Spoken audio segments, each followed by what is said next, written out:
Bon, les amis, on se retrouve pour la deuxième partie de notre réponse à vos questions sur notre expatriation aux États-Unis parce que c'était beaucoup trop long, donc on a préféré couper en plusieurs parties. En fait, et puis voilà, on a trop de choses à dire, on se laisse emporter et du coup ça en finit plus. Surtout moi, je pourrais vous parler pendant des heures et voilà, mais du coup ça prend beaucoup trop de temps. Et là en fait c'est vraiment des questions super importantes qui vont bien clôturer au final cette série spéciale expatriation.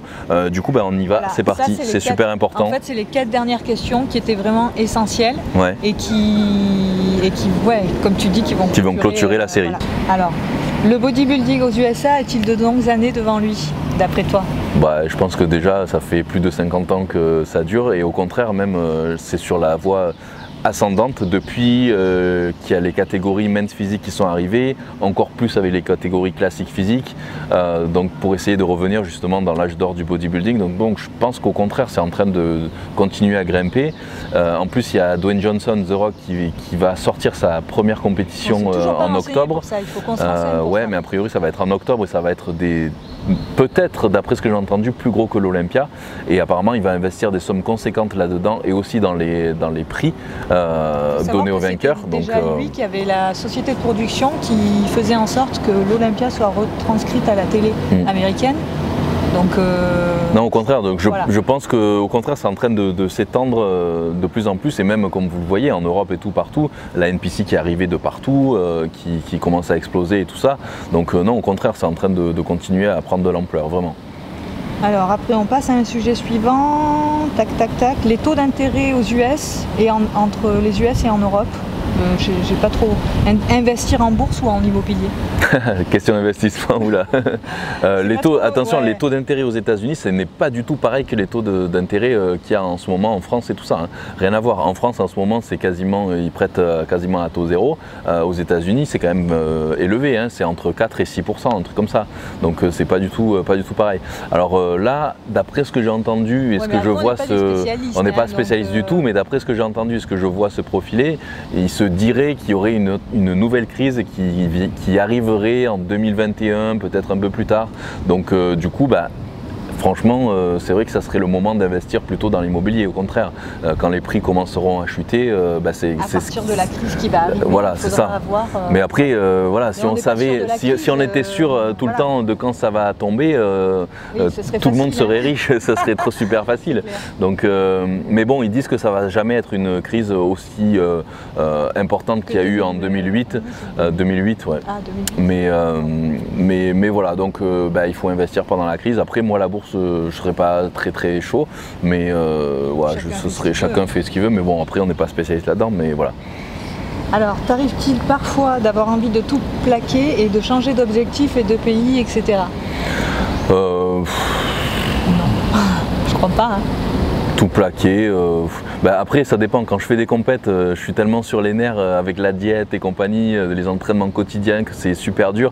Donc combien de fois dans toutes les compètes que j'ai fait, j'étais dit la dernière semaine ou les 2 dernières semaines, c'est bon, c'est la dernière, j'arrête, j'en peux plus. 25 fois. J'ai fait 25 compètes, à chaque compète je dis que j'arrête parce que c'est vrai que c'est trop dur, machin et tout ça. Après, pour ce qui est de changer de pays, machin et tout ça, on en parlera plus tard parce qu'il y a des questions sur ça je crois à la fin. Oui. Donc je reviendrai là-dessus après. Donc vivre ce que tu as vécu, on y a répondu. Alors d'aujourd'hui faisable ou pas, on y a répondu. Comment vis-tu l'insécurité aux USA, le port d'armes par exemple? Ça aussi, je pense que c'est encore une histoire de télé française et de médias qui vous racontent tout et n'importe quoi, qui vous montrent... Alors le port d'armes est autorisé en Floride. Mais est-ce que tu as déjà vu quelqu'un se balader avec l'arme ici?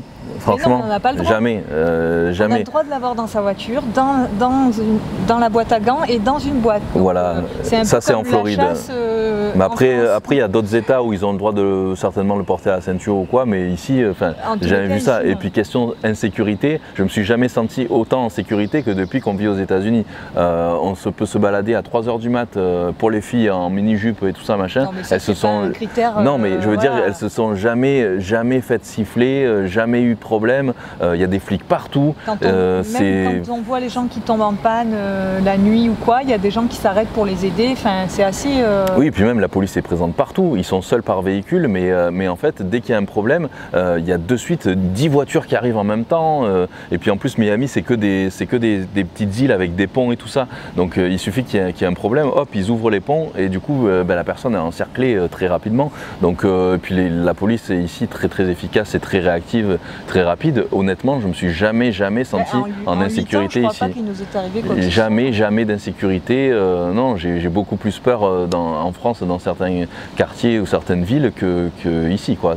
Non, j'ai jamais eu de insécurité aux États-Unis.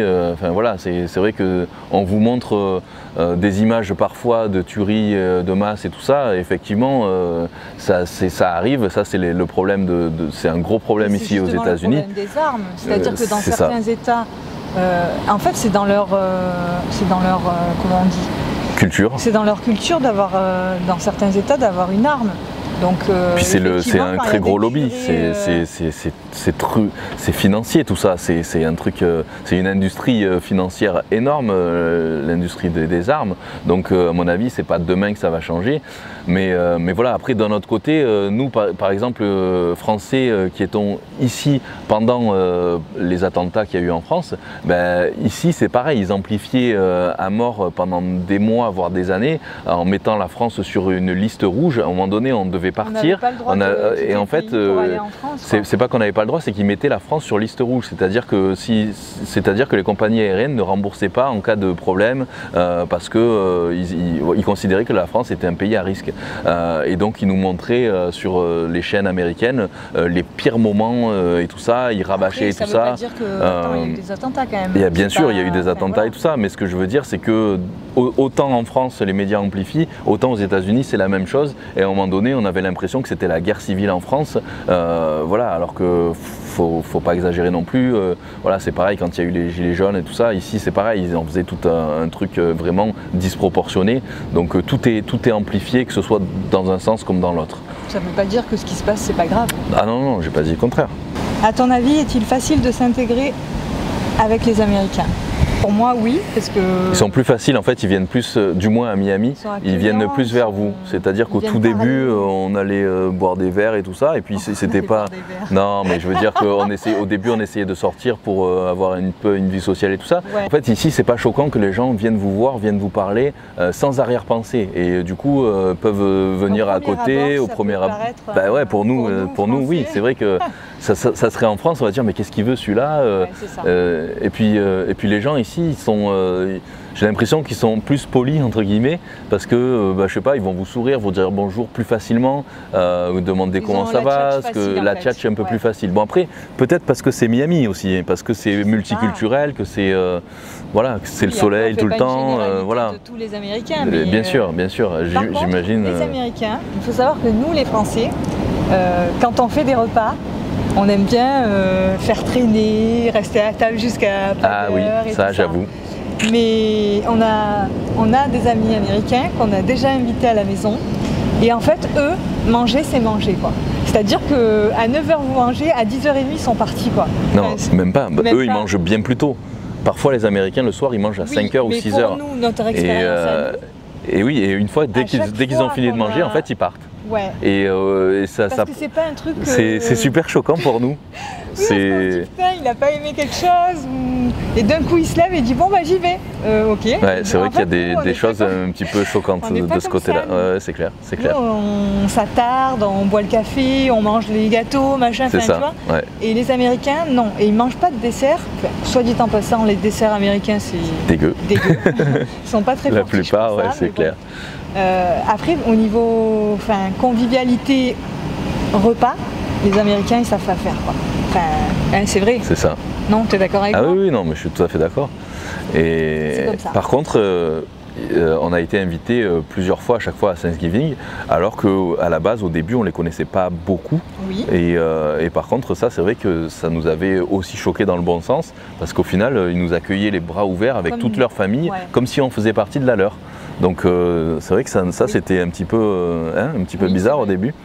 Mais Mais voilà, puis après, ouais, c'est vrai qu'on nous a posé aussi pas mal de questions si on avait beaucoup d'amis américains ou si on avait réussi à bien s'intégrer au niveau des Américains et tout ça. Je sais pas ce que tu en penses toi de ton côté, mais j'avoue qu'en 8 ans, on a des amis américains, mais ça se compte sur les doigts d'une main et c'est pas des amis proches. Ouais. On n'est pas devenus proches en fait, comme on a nos amis en France qui sont vraiment proches depuis des années et des années. Là, après, on a plus des amis à la limite qui sont expatriés eux aussi, comme nos amis russes par exemple, Sergei avec qui je m'entraîne souvent, et Victoria. Sinon, on a des amis français, expatriés eux aussi, qu'on voit plus régulièrement. Mais des amis américains, vraiment amis.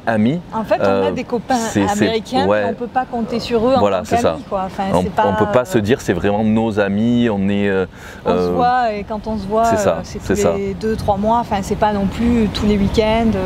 Voilà, comme on pourrait le faire avec nos vrais amis.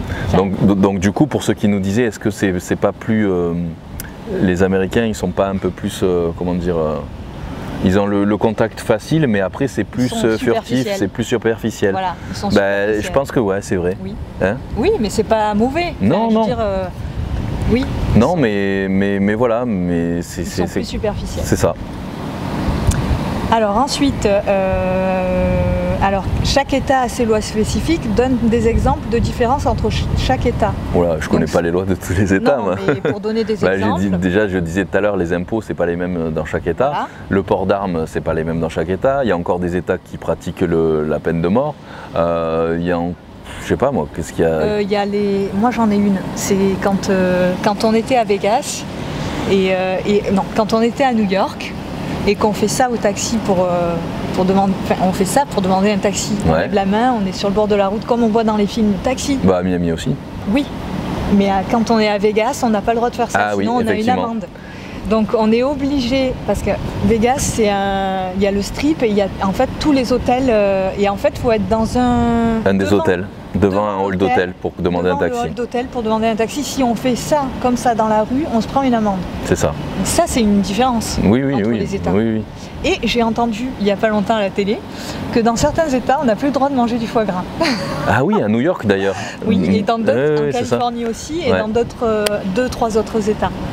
Parce qu'ils n'acceptent pas le fait de gaver l'oie et tout ça, ça rentre pas dans leur...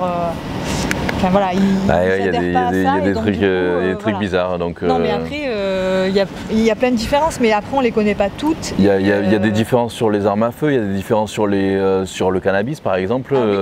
Ici en Floride, le cannabis thérapeutique uniquement est autorisé, donc avec prescription médicale et tout ça, alors qu'en Californie c'est complètement légalisé par exemple. Et dans d'autres États c'est totalement interdit. Donc en fait, un État c'est comme un pays à part entière. Donc avec ses propres lois et tout ça, et ça peut être complètement différent d'un État à l'autre. Un État est des fois plus gros que la France. Il faut se rendre compte. Non, mais c'est pour ça que c'est compliqué. C'est compliqué les États-Unis. Alors, combien de temps d'après toi pour parler l'anglais couramment? Parfaitement. Ça dépend de plein de choses ça. Si tu trouves une américaine que tu te maries avec elle, je pense que tu gagneras du temps pour non seulement pour la carte verte, cours de langue. mais d'ailleurs pour revenir sur la carte verte par mariage, je vous conseille absolument pas, même si je l'avais déjà dit. Mais non, mais il y en avait un qui m'avait dit, moi je me marie avec une américaine, le lendemain je divorce. Eh ben si tu divorces en fait tu perds ta carte verte, parce que la carte verte elle est temporaire pendant 3 ans. Du coup il faut rester marié pendant 3 ans pour avoir la carte verte, donc désolé. Alors, où te vois-tu dans 10 ans? Et toi, où tu te vois dans 10 ans? C'est difficile de se projeter dans 10 ans. C'est déjà pas ce qu'on fera l'année prochaine. C'est ça, non, moi pour l'instant je ne vois pas vraiment à 10 ans, je fais ce que j'ai à faire pour l'instant. Dans 10 ans, je pense que je serai toujours dans le milieu fitness, musculation, mais peut-être dans autre chose. Peut-être que j'aurai ma salle, ma marque de compléments, peut-être que j'aurai, j'en sais rien. Pour l'instant, on ne sait pas. Alors, question très intéressante. Vas-y. Qu'est-ce qui te manque le plus niveau nourriture?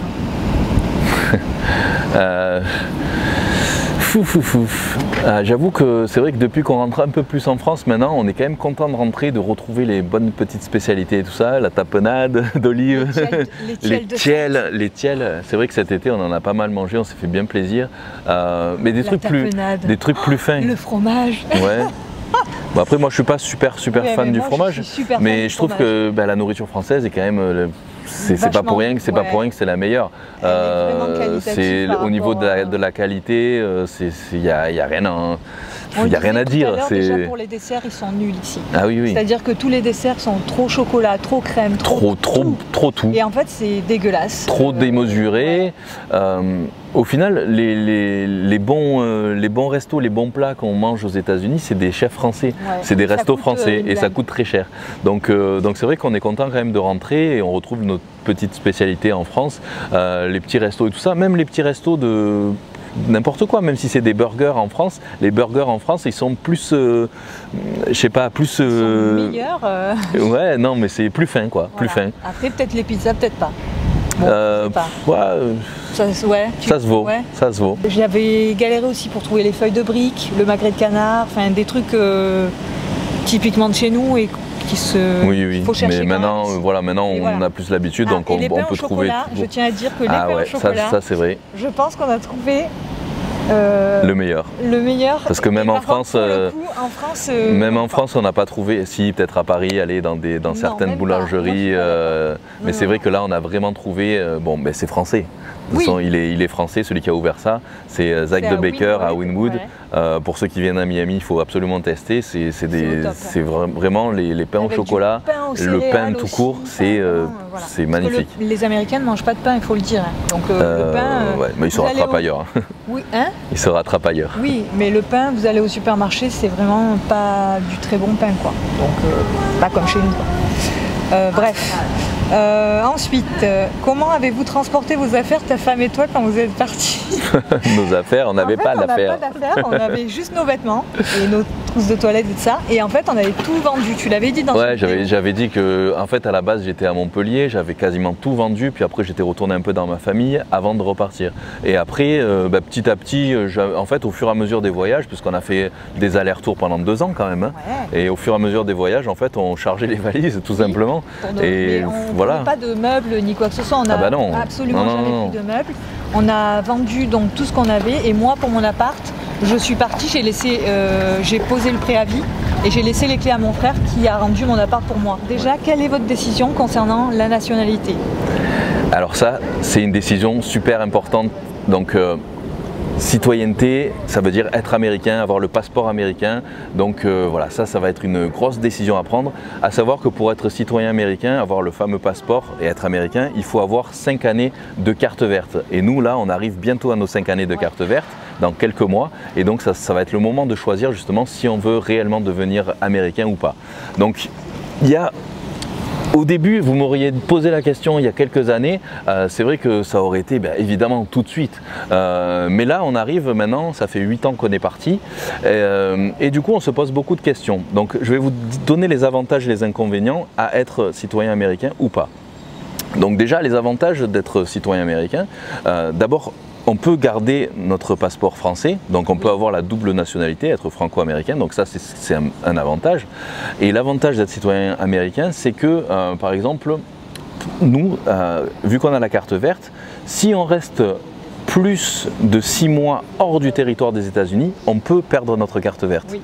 Donc c'est-à-dire que si on décidait pour une raison ou une autre de rentrer en France pendant 1 an et après de vouloir repartir aux États-Unis, eh ben on pourrait pas.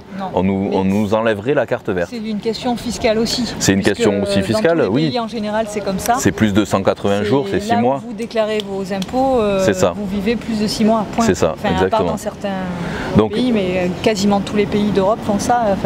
Voilà. Donc l'avantage d'être citoyen américain, c'est-à-dire qu'on pourrait rentrer en France pendant 2 ans ou 3 ans et y revenir 3 ans après et on serait américain, on serait chez nous.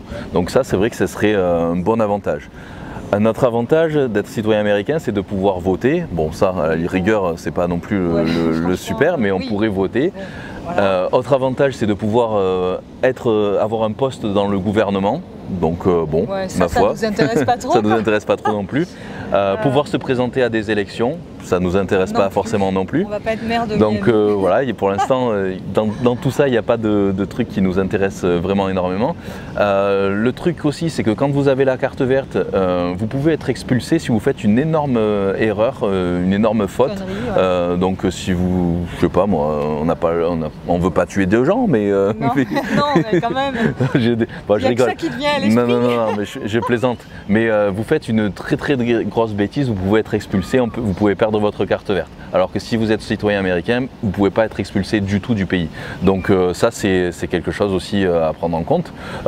Et puis voilà, sinon au niveau des avantages, il n'y a pas beaucoup plus. Ah si, on a des enfants, ils ont aussi la double nationalité. Oui, mais en fait, si on a un enfant et qui naît aux États-Unis, il sera américain de toute façon. C'est le droit du sol. Parce que c'est le droit du sol ici. Mais voilà, par contre, gros inconvénient, c'est le seul pays au monde qui impose sur la citoyenneté. C'est-à-dire que si vous êtes américain et que vous allez habiter dans un autre pays toute votre vie, par exemple, vous êtes américain, vous décidez de partir habiter, je sais pas moi, au Canada, en France, en Europe, eh bien, vous devrez quand même payer vos impôts à vie aux États-Unis et faire chaque année votre déclaration. Donc, c'est-à-dire avoir votre comptable aux États-Unis et continuer à faire toute une paperasse parce que c'est vraiment beaucoup de paperasse. Même s'il y a moins de paperasse que. C'est pas sûr. Pour les impôts, je crois qu'aux États-Unis, il y a plus de paperasse qu'en France. Mais pour tout ce qui est du reste, voilà. On est quand même plus paperasse chez nous. Mais donc c'est le seul pays au monde qui fonctionne comme ça. Donc c'est-à-dire que c'est pour ça aussi qu'il y a des Américains qui vivent en Europe, qui doivent renoncer à leur citoyenneté parce que ça devient un enfer depuis une loi FATCA qui est passée en 2014. Ça devient un enfer pour les Américains qui vivent en Europe. Ils ne peuvent plus ouvrir de compte bancaire parce que les banques doivent... C'est ce qui nous arrivera à nous si on demande la nationalité. On ne pourra plus ouvrir de compte bancaire en France. Après, on serait peut-être pas obligé de dire qu'on est américain, mais bon, bref. En fait, il y a beaucoup quand même de désavantages quand on est américain et qu'on veut vivre en Europe et plus retourner aux États-Unis. Je veux dire, si tu n'as pas de famille, tu n'as pas d'attache, tu as décidé de finir ta vie, oui, c'est intéressant. Si tu as décidé de vraiment finir ta vie aux États-Unis, évidemment, c'est intéressant. Nous, on arrive justement dans une période où ça fait 8 ans déjà qu'on est aux États-Unis et en fait, on a presque, disons, fait tout ce qu'on voulait faire ici au final. Parce que j'ai réussi à vivre de ma passion complètement, j'ai réussi à avoir ma carte pro IFBB, à être bodybuilder professionnel, à pouvoir vivre totalement de ma passion avec Marjorie qui m'aide au quotidien aussi. Et maintenant qu'on a ouvert notre chaîne YouTube et qu'on peut travailler exclusivement online, en fait on peut travailler n'importe où dans le monde. Donc si par exemple on décidait de rentrer en France ou en Europe ou même d'ailleurs d'aller dans un autre pays, parce que par exemple Prozis qui est mon sponsor principal, c'est au Portugal.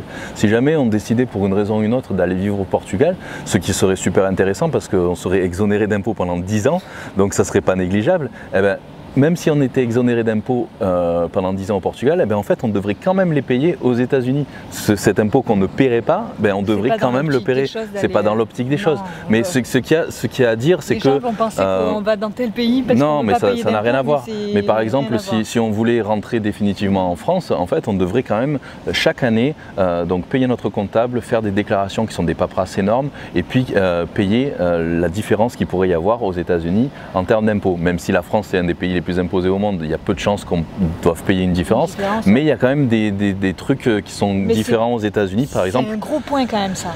Par exemple, une assurance vie. En France, je crois qu'il n'y a pas d'impôt sur les plus-values. Aux États-Unis, oui. Par exemple, ça c'est bête. Pour tout ce qui est, par exemple, tout ce qui est achat de défiscalisation en France, par exemple, ça peut être un achat d'un appartement, défiscalisation ou un système, un truc comme ça. Les États-Unis ne prendront pas ça en compte. Du coup, ils vont le considérer comme un revenu ou comme une plus-value ou un truc comme ça. Et du coup, on va devoir quand même payer là-dessus. Donc, je me dis, c'est vraiment bête de devoir payer doublement presque, même s'il y a des accords, et de faire des tonnes de paperasse si on décide de rentrer définitivement en France ou ailleurs ou dans un autre pays. Et nous, étant donné qu'on peut travailler online, on se dit certainement qu'on ne va pas passer notre vie aux États-Unis parce que c'est bête, on y aura passé déjà 8 ans, peut-être 10 ans si on y reste encore un an ou deux. On se dit mais c'est bête, il y a tellement de... On a fait un peu le tour, on se dit... On a fait tout ce qu'on avait envie de faire. Ouais, je pense, on a fait beaucoup de choses de ce qu'on devait faire aux États-Unis, on a l'impression d'avoir fait quand même pas mal le tour, même si les États-Unis c'est énorme, mais maintenant j'ai l'impression qu'on a un peu envie de visiter un peu autre chose. Par exemple, on n'a jamais fait l'Europe. On n'a jamais trop visité l'Europe, étant donné que quand on s'est rencontrés, on est parti direct aux États-Unis. 2 ans. Ouais, mais on a fait les allers-retours, mais on n'a pas eu le temps de visiter l'Europe en fait. Même la France, je dirais. On a fait toutes les États-Unis, Vegas, New York, San Francisco, Key West, Orlando. Pas tous les États-Unis parce que c'est immense, mais on a fait beaucoup de choses. Et en fait, on se rend compte qu'on n'a jamais voyagé en Europe, par exemple. Et c'est ce qu'on a envie maintenant, au final. Maintenant, on a envie de découvrir un peu plus l'Europe, même la France tout court, parce que ce qui est marrant, c'est qu'on apprécie d'autant plus la France d'avoir vécu pendant 8 ans aux États-Unis. En fait, on se rend compte que les Américains sont fous de la France. Et c'est bizarre, mais on le ressent, ça. C'est-à-dire que tous les petits trucs que eux nous disent sur la qualité des Français, des produits français, des paysages, de plein de choses. Et au final, maintenant, on a l'impression de redécouvrir la France quand on y revient. Et on y est encore plus, on en profite vraiment. Et c'est ça, et on l'apprécie beaucoup plus qu'il y a 8 ans en fait. Et donc on comprend pourquoi les Américains sont aussi aiment autant la France. Et en fait, leur rêve, la plupart des Américains et des amis américains avec qui on discute, leur rêve c'est vraiment de venir en France, de voyager en France, même d'y vivre. Et nous, en fait, en tant que Français, c'est l'inverse. Et en fait, j'ai l'impression qu'on a envie toujours de ce qu'on n'a pas. Et voilà. Et du coup, on se dit que justement, de passer de là, de cette question sur la nationalité, à la question est-ce que vous allez finir votre vie aux États-Unis ou est-ce que vous allez rentrer en France un jour? Est-ce que tu vas rester aux États-Unis ou pas? Comptes-tu rester aux US toute ta vie? Un retour définitif en France est prévu ou pas? Et tes projets futurs pour Voilà, du coup, honnêtement, la citoyenneté, pour l'instant, je pense pas qu'on en ait très envie. Parce qu'on ne se voit pas finir notre vie ici en fait. Et je pense que les États-Unis c'est super pour apprendre plein de choses, pour créer des choses, pour développer son business, pour travailler. Pour te donner des idées et la force. Tu deviens plus ambitieux. Exactement, c'est ça. Donc du coup, ça nous a donné cette ambition-là. Ça nous a donné la force, l'ambition et même maintenant, ça me donne l'envie justement que toute cette expérience de 8 ans qu'on a vécu ici aux États-Unis, tout ce qu'on a appris, j'ai envie maintenant de le partager avec les Français, avec la France, avec ma culture et justement d'amener des choses qui existent ici en France, de pouvoir voilà, ça me donne au final plein d'idées et je serai encore plus motivé et heureux au final. Et parce que toutes ces années de sacrifices qu'on a fait, que ce soit pour notre famille et tout ça, non, bien sûr, on en a profité et tout ça. Mais je veux dire que toutes ces années, maintenant, on a envie de se rattraper et de voir plus notre famille, plus nos amis plus retrouver la France au final. Et puis on se dit que même si après un retour en France est envisageable, oui, je pense que c'est tout à fait envisageable. Et puis même, on pourrait être n'importe où. Au final, si un jour on en a marre encore à nouveau de la France et qu'on veut aller dans un autre pays, étant donné qu'on travaille la plupart du temps en ligne, ça serait bête de ne pas visiter encore d'autres pays. Il y a tellement de beaux pays dans le monde, on a la chance de pouvoir travailler où on veut, quand on veut, n'importe où. Donc quand pourquoi on veut, on passe tous les jours. Non, mais je veux dire de ne pas avoir de gens d'horaires précises, de lieux précis et tout ça. Donc je me dis c'est bête de rester toujours au même endroit, toujours à Miami, toujours voilà, même si ça fait rêver plein de personnes. YouTube, justement, ce qu'on a envie, c'est de partager aussi les voyages, enfin pas que le sport, on a aussi envie de... Les voyages, bien sûr, bien sûr. Du coup, voilà, ça peut être...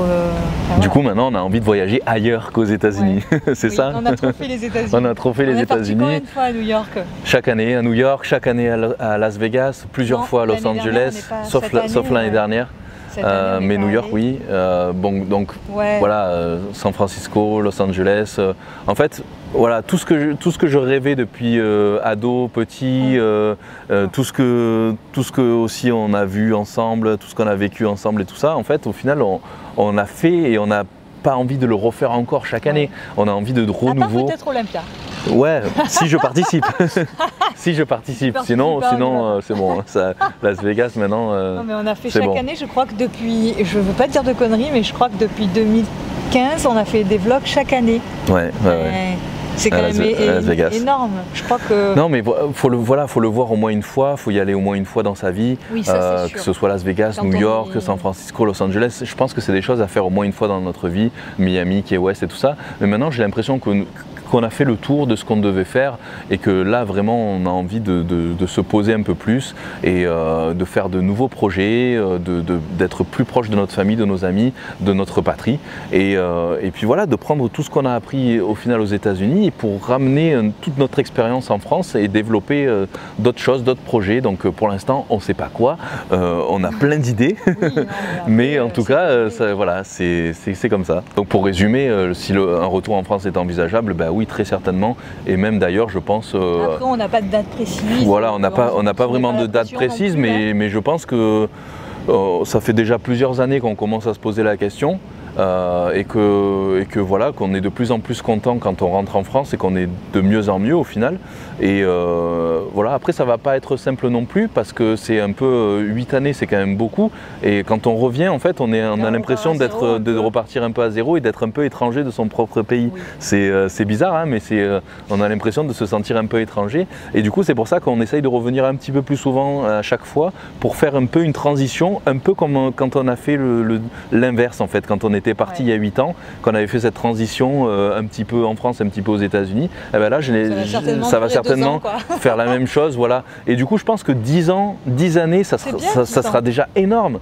10 années dans un autre pays, ça sera vraiment énorme. Donc du coup voilà, je pense que oui, effectivement ça sera envisageable. Profitez bien voilà. Des vlogs de Miami, hein, parce que d'ici 2 ans je pense que... Ouais, j'espère que vous continuerez quand même malgré tout à suivre nos aventures, parce que c'est pas fini. C'est pas pour demain. Hein, c'est peut-être pas pour demain, mais voilà, j'espère qu'en tout cas vous allez continuer à nous suivre, même si on rentre en France, même si on va dans un autre pays, même si on n'est plus à Miami, quoi qu'on décide, voilà, pour tout ce qu'on vous partage avec vous, que ce soit sur l'expatriation, que ce soit pour la musculation, la nutrition, puis plein d'autres choses. Voilà. Donc on espère quand même que ça continuera à vous plaire et en tout cas on partagera encore tous nos futurs projets avec vous. Si ça vous plaît pas, nous on s'en fout, on continue quand même.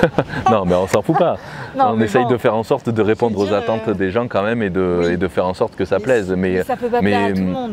En fait, on fait les choses qui nous plaisent avant tout à nous, et on ne fait pas les choses de façon forcée. Personne ne nous dit de faire ça ou ça, et c'est ça qui est bien, et c'est ça qui nous plaît. Voilà, je ne ferai pas de vidéo si on m'imposait de faire sur un sujet précis et tout ça. Donc si on fait tout ça, c'est parce qu'on aime ce qu'on fait et qu'on aime partager tout ça. Donc voilà les amis, je crois qu'on a fait le tour de toutes les questions. Donc écoutez, on finit donc cette série spéciale expatriation aux États-Unis. Refaisons un récapitulatif de toutes les épisodes. Ah, c'est trop long. On va refaire un petit récap. Peut-être que ceux qui arrivent ici et qui ne savent pas les épisodes, voilà, il faudrait quand même. Oui, voilà, donc le premier épisode c'était mon arrivée aux États-Unis, donc il y a 8 ans, avec notamment l'école d'anglais dans laquelle je suis resté et tout ça. J'en dis pas trop. La deuxième, c'était quoi? La deuxième, c'était la visite de l'appartement. Oui. Pourquoi j'avais acheté mon appartement à l'époque, quand c'était, machin, etc. Troisième, c'était notre rencontre. Oui, tout à fait. Ensuite, quatrième, c'était, je crois que c'était les visas et green card. Oui, c'est ça. Cinquième. C'était une vidéo que monsieur a tournée ici avec un problème de son. Ah ouais, d'ailleurs, il y en a beaucoup d'entre vous, à cause des travaux, qui m'ont dit que le son était pourri, désolé. Il a pas voulu. Non, c'était trop long, et puis moi j'aime bien quand c'est naturel et que ça coule. Et quand je refais, c'est pas bon. Les gens sachent que tu ne prépares aucune de tes vidéos. Je ne prépare aucune de mes vidéos, désolé. Il faut le dire. Oui, il faut le dire. Il y en a qui écrivent leurs trucs, machin, non. Je prépare pas mes vidéos, je préfère en fait quand ça sort naturellement et que ça parle de mon expérience et de mon vécu plutôt que d'apprendre un truc et tout ça. Donc je suis pas à l'aise comme ça, donc je préfère être comme ça. Et du coup après le cinquième c'était non mais c'était celle-là justement, et c'était comment je gagne ma vie aux États-Unis, voilà. Comment j'ai gagné ma vie depuis tout le temps. Ouais. Et puis après voilà, après il y a les questions-réponses, là. Voilà. donc voilà les amis, en tout cas pour ceux qui n'ont pas encore vu la série, reprenez de l'épisode numéro 1 du départ. Hein. S'il y a quelques questions sur lesquelles on n'a pas répondu, vous pouvez peut-être les mettre en commentaire. Voilà, mettez-les en commentaire, on de répondra dans les maximum. commentaires au maximum. Voilà, Parce qu'on ne refera pas de vidéo questions-réponses, donc voilà. on vous répondra si on le peut. Donc du coup, cette série spéciale expatriation se termine. Voilà, on va quand même continuer à faire quelques vlogs de Miami, des États-Unis et tout ça. D'ailleurs, dites-nous dans les commentaires ce que vous voulez voir avant qu'on s'en aille définitivement. Même si c'est pas, non, c'est pas pour tout de suite. Mais bon, voilà, dites-nous ce que vous voulez voir et tout ça. Et puis, en attendant, moi, je vais continuer ma série de l'autre côté sur le Road to Classic Physique, hein, parce qu'à la base, c'est quand même une chaîne de muscu, même si on fait expatriation et tout ça. On avait la possibilité de pouvoir ouvrir d'autres chaînes pour faire d'autres choses et on préfère garder la même chaîne. Voilà, je sais pas ce que vous en pensez, mais je préfère garder la même chaîne parce que pour moi, c'est une chaîne, c'est une communauté qui aime à la fois la musculation, la nutrition, qui aime les voyages, qui aime les États-Unis, qui aime voilà quoi. J'avais pas envie de faire une deuxième chaîne, donc du coup c'est tout dans la même. Mais par contre, on essaye de faire un peu plus de vidéos, comme vous avez pu le voir. On essaye de passer de peut-être même 3 vidéos par semaine. Ça va être difficile, mais on va essayer. On va essayer. Donc voilà les amis, n'hésitez pas en tout cas à vous abonner à la chaîne si ce n'est pas déjà fait. Surtout activez la petite cloche pour ne pas louper les prochaines vidéos. Laissez-moi tous vos commentaires. Ajoutez-moi sur Instagram, puis Marjorie aussi si vous voulez l'ajouter. Vous voyez aussi un autre aspect. Et puis on vous dit à très bientôt, à la prochaine vidéo. Salut. Bye. À bientôt.